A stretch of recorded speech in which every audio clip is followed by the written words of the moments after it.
Il existe des photographies qui ne devraient pas exister. Des images qui défient toute logique, toute science, toute explication rationnelle. Cette photographie de 1901 en fait partie. Mars 1947. Paris. Dans les réserves poussiéreuses du musée Carnavalet, Étienne Valois, conservateur en chef du département photographie, ouvrit la dernière caisse de la succession Beauchamp. Félix Beauchamp, photographe pionnier de la Belle Époque, mort 3 mois plus tôt à 87 ans. Sans héritier, sans famille, toute sa collection léguée au musée. Valois avait passé 2 semaines à cataloguer 847 photographies. Portraits, paysages urbains, scènes de rue, toutes impeccablement documentées, datées, annotées. Le travail d'un professionnel méticuleux. Mais au fond de la dernière caisse, enveloppée dans du tissu noir, une photographie se distinguait. Pas de cadre, pas de légende détaillée. Juste une inscription au verso, griffonnée d'une écriture nerveuse. 23.6.1901, Luxembourg, incompréhensible. Valois retourna délicatement le tirage. Et resta figé. L'image montrait 5 personnes assises autour d'une table de fer dans le jardin du Luxembourg. 3 hommes, 2 femmes. Vêtements élégants du début du siècle. Chapeau, ombrelle, posture rigide caractéristique des longues expositions photographiques. Rien d'inhabituel au premier regard. Mais quelque chose dans cette image dérangeait profondément. Une sensation que Valois ne parvenait pas à définir. Les visages des 5 personnes avaient une qualité étrange. Leurs expressions n'étaient ni souriantes ni sérieuses. Quelque chose d'intermédiaire, d'artificiel, comme si elles jouaient un rôle. Valois installa la photographie sous sa lampe d'examen, sortit sa loupe, et c'est là qu'il remarqua la première anomalie. Les ombres. Les 5 personnes projetaient des ombres nettes sur le gravier du jardin. Des ombres longues, étirées vers la gauche du cadre. Le type d'ombre qu'on obtient en fin d'après-midi quand le soleil décline. Mais en arrière-plan, les arbres et le bâtiment du Sénat projetaient des ombres courtes, presque verticales. Le type d'ombre du milieu de matinée. Valois fronça les sourcils. Il était conservateur de photographie depuis 23 ans. Il connaissait les trucages, les doubles expositions, les montages. Mais ici, quelque chose ne collait pas. Il sortit ses instruments, règles, rapporteur, calculatrice, et commença à mesurer les angles des ombres. 2 heures plus tard, il avait la confirmation. Les ombres des 5 personnes correspondaient à un angle solaire de 15h37, heure de Paris, pour le 23 juin 1901. Les ombres de l'arrière-plan correspondaient à 9h12 du matin. 6h25 de différence. Sur la même photographie, capturée en une seule exposition. Impossible. Valois contacta immédiatement Claude Mercier, astronome à l'Observatoire de Paris et ami de longue date. Ils se retrouvèrent le lendemain dans le bureau de Mercier, envahi de cartes célestes et d'instruments de calcul.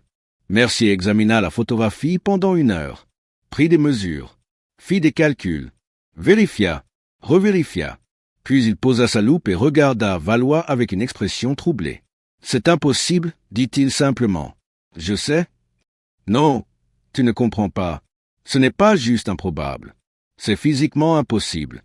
Même avec une double exposition, même avec n'importe quel trucage photographique connu, on ne peut pas obtenir 2 angles solaires différents dans la même image. La lumière ne fonctionne pas ainsi. Et pourtant, elle est là. » Mercier acquiesça lentement. Il y a une autre possibilité, une que je n'ose pas formuler. Dis-la quand même, que cette photographie ne capture pas un seul moment, mais 2 moments différents, superposés. Valois sentit un frisson parcourir sa nuque. Les jours suivants, il plongea dans les archives de Beauchamp. Le photographe tenait un journal méticuleux de chaque séance. Valois trouva l'entrée du 23 juin 1901. Luxembourg, 15h30. Temps magnifique. Et était abordé par 5 inconnus près du bassin. 3 messieurs, 2 dames, tenue élégante, comportement étrange, trop poli, trop formel, comme s'ils jouaient une scène de théâtre. On demandait un portrait de groupe.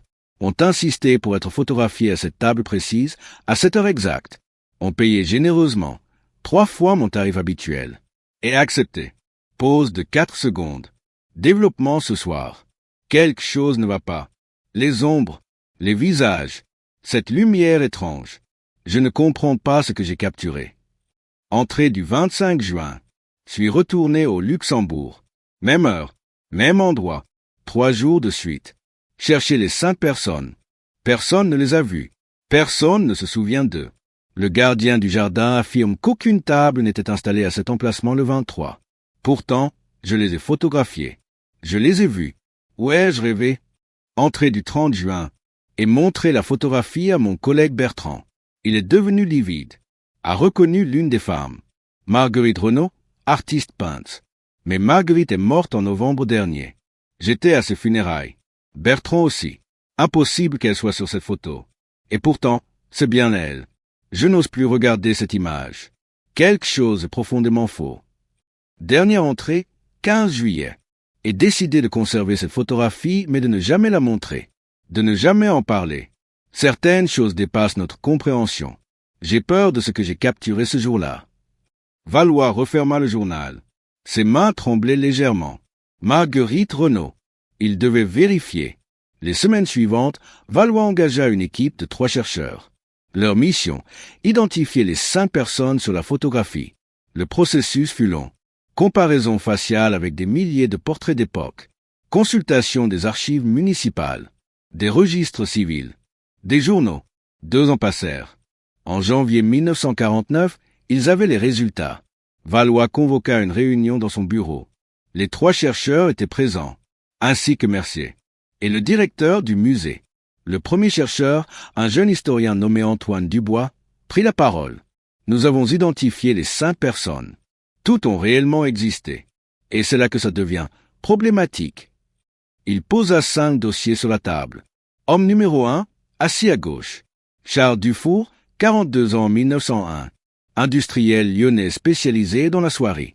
Nous avons retrouvé son passeport.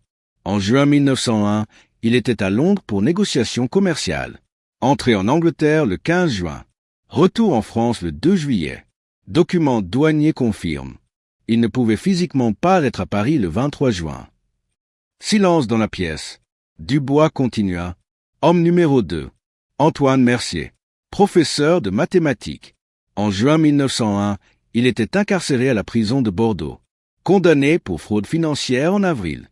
Registre pénitentiaire confirme sa présence continue jusqu'en septembre 1901. Le directeur du musée intervint. Vous êtes en train de nous dire que cet homme en prison a été photographié à Paris. C'est ce que les documents suggèrent? Oui. Dubois ouvrit le 3e dossier. Homme numéro 3. Édouard Blanc, médecin. En juin 1901, traversait l'Atlantique avec sa femme. Voyage à New York pour congrès médical. Passage maritime conservé. Départ du Havre le 18 juin. Arrivée New York le 28 juin. Impossible qu'il soit à Paris le 23. Et les femmes? Demanda Valois, la voix tendue. Femme numéro 1, au centre. Isabelle Moreau, pianiste reconnue. Également à New York en juin 1901. Tournée de concert. Presse américaine documente ses performances les 20, 23 et 25 juin. Elle jouait à Carnegie Hall le jour exact où cette photo fut prise. Dubois marqua une pause avant d'ouvrir le dernier dossier. Femme numéro 2. Marguerite Renaud. Artiste peintre. 34 ans. Décédée le 12 novembre 1900 de tuberculose. Certificat de décès conservé. Enterrée au Père-Lachaise, division 28. 6 mois avant cette photographie. Le silence qui suivit était absolu. Valois prit la photographie. Regarda les 5 visages. 5 personnes qui n'auraient jamais dû être là. Qui n'auraient jamais pu être là. Il doit y avoir une explication, dit le directeur. Trucage. Montage. Sosie. Mercier secoua la tête. J'ai fait analyser la plaque originale. Aucune manipulation. Aucune double exposition. Ces 5 personnes ont été photographiées ensemble en une seule prise, le 23 juin 1901. Alors comment? Personne n'avait de réponse. Les mois suivants, Valois creusa plus profond. Il chercha un lien entre ces 5 personnes. Une raison pour laquelle elles se seraient retrouvées ensemble sur cette image impossible. Et il le trouva. 4 ans avant la photographie. Les 5 avaient participé à un cercle spirit dirigé par une médium nommée Elisabeth Tournier.